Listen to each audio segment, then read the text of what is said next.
لو بتدور على كشاف يكون مناسب ويطلع لك نتيجة سينمائية بدون ما يفلسك، ففي الفيديو ده هنجرب مع بعض LED لايت برو 800 أو مسمى تاني ليد لايت برو 800. في منه النسخة 600، هو 600 ده أصغر منه، وال 800 هنا بتدل على عدد لمض الليد اللي في الكشاف، فهنا 800 يعني 800 ليد، وعندك ال 600 600 ليد. فزي ما قلت لك هنستعرض ونجرب مع بعض الكشاف ده عشان نعرف هل فعلا يستاهل اللي انا بقوله لكم ده ولا لا. اهلا بيكم، انا محمد حسن ودي قناتي، اتمنى تكونوا بخير وفي احسن حال. ودلوقتي هقدم لكم تجربه عمليه ومراجعه كامله للكشاف LED لايت برو 800 من حيث السعر والامكانيات والعيوب والمميزات، يعتبر كل حاجه انت محتاج تعرفها قبل ما تشتري الكشاف ده. فتعالوا اول حاجه نعرفها ايه اللي جوه العلبه. وعايز اقول لكم على نقطه، ان النسخه 600 هي ال 800 في محتويات العلبه، طبعا بخلاف ان انا قلت لك ال 600 حجمه اقل من ال 800. زي ما انتم شايفين دي العلبه، زي ما واضح مكتوب قدامكم ليت لايت كيت، او زي ما في ناس كتير بتقول LED لايت كيت. دي النسخه البرو LED 800. لو جينا فتحناها بالشكل ده كده، دي محتويات العلبه. عندي زي 6 قطع في العلبه الواحده. اول حاجه وهي بيجي بنوعين بطاريات بالشكل ده، وعندي القطعه دي اللي بقدر منها اركب الكشاف بتاعي على ستاند او كاميرا. لو انا علقته على كاميرا بضيف دي وبربط لحد ما يمسك في الكاميرا. طب انا هثبته على ستاند زي ما هوريكم دلوقتي. هنربط عن طريق دي، وهنا البكره دي علشان تقدر تتحكم في الزاويه بالشكل ده، والبكره دي علشان تقدر تلف بحيث تثبت القطعه دي. بعد كده معايا الشاحن الخاص بالبطاريه، وهنا انا بفتح الجزئيه دي كده عن طريقها ادخلها في الكهرباء، وهنا باجي بكل سهوله. هتلاحظ كده ان انا عندي في البطاريه في زي فتحتين بالشكل ده كده، بتدخلهم في البنيتين دول وبتسمع صوت تكه. هنا لو اصفر او اخضر ده معناه ان البطاريه مشحونه. طب لو انت جيت تحطهم ولقيت البطاريه لونها احمر، ده معناه ان البطاريه فاصله شحن.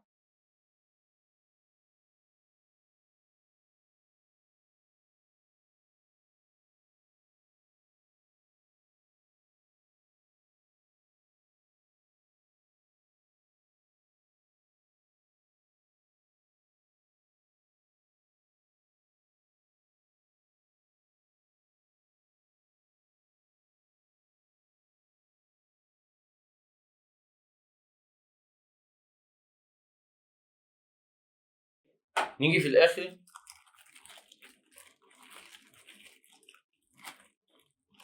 والكشاف بالمنظر ده كده، نطلعه من الكيس بسم الله بالمنظر ده. طبعا انت بتتحكم في تحجيم الاضاءه بتاعتك، عايزه كده او تفتحه اكتر بحيث يكون موزع الاضاءه للاخر. تمام. وبرضك عشان اعرفك ان الفرق بين ال 600 وال 800 من محتويات العلبه نفس الحاجه، في هنا لوك انا وريته لكم في الجزء بتاع فتح العلبه ده علشان يمنع ان البطاريه تتشال لوحدها، او مثلا وانت معلق الكشاف على اي ستاند تقع. لازم تضغط على اللوك ده عشان تعرف تشيل البطاريه بالشكل ده كده.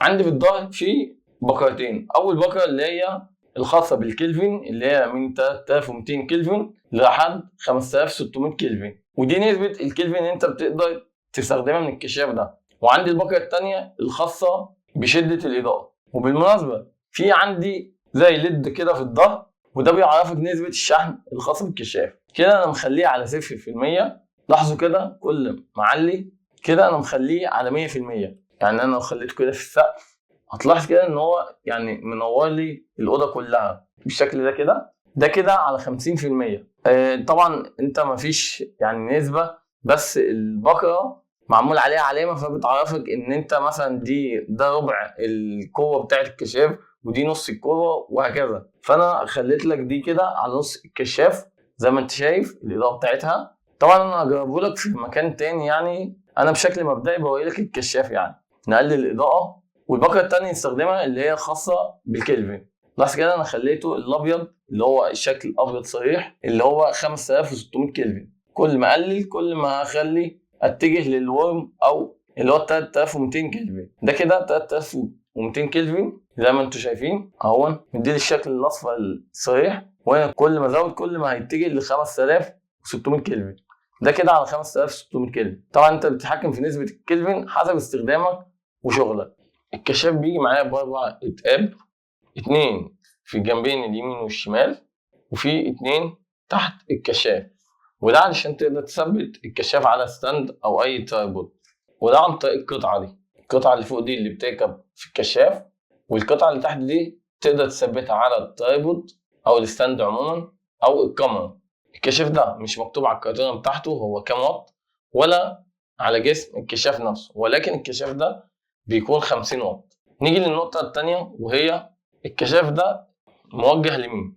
هو انا شايفه مناسب جدا لصناع المحتوى والناس اللي هي بتصور سواء فيديو او فوتو. وده لسببين، ان بيكون معاه بطاريتين، ودول البطاريتين دول بحيث لو انت مثلا في مكان بعيد او المسافه بينك وبين الكهرباء يعني بعيده، فانت مش هتعرف تستخدم الادابتور، فالبطاريات هي اللي يعني هتشتغل معاك بشكل كويس.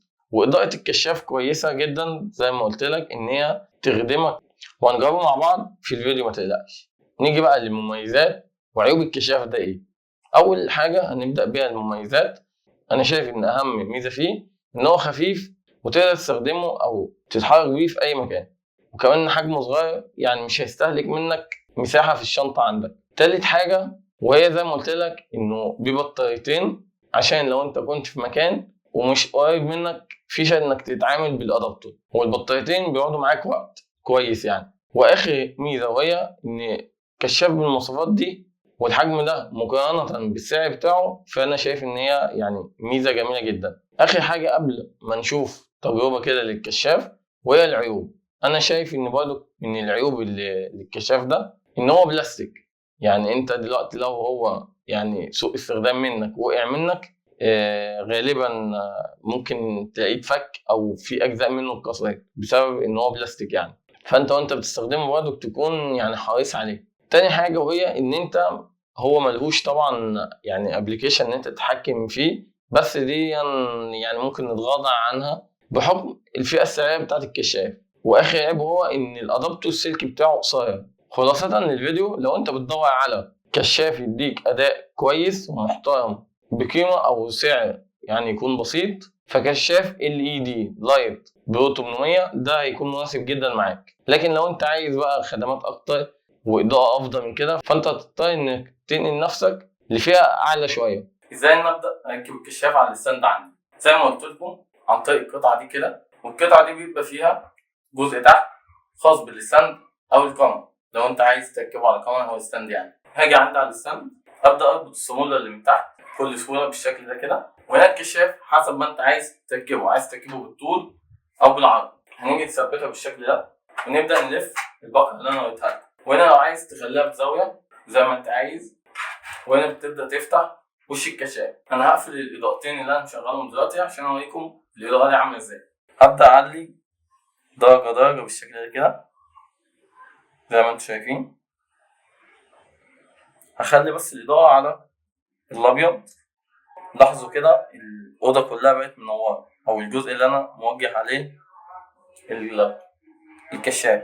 طبعا تقدر تبدا تلعب بدرجه الكلفن زي ما انت عايز بالشكل ده كده على 5600 كلفن، ودلوقتي بقى على 3200 كلفن مع قوه 100%، ودي كده 50%. وفي نهايه الفيديو لو انت استفدت من الحلقه، وهنا يهمني رايك في الحلقه، لو عايز نعمل لك ريفيو لاي حاجه تانية، فان شاء الله نبدا مع بعض نعمل ريفيوهات لحاجات كتير، سواء حاجات انا هجيبها واعرضها او حاجات انتوا اللي هتطلبوها. واشوفكم في حلقه جديده.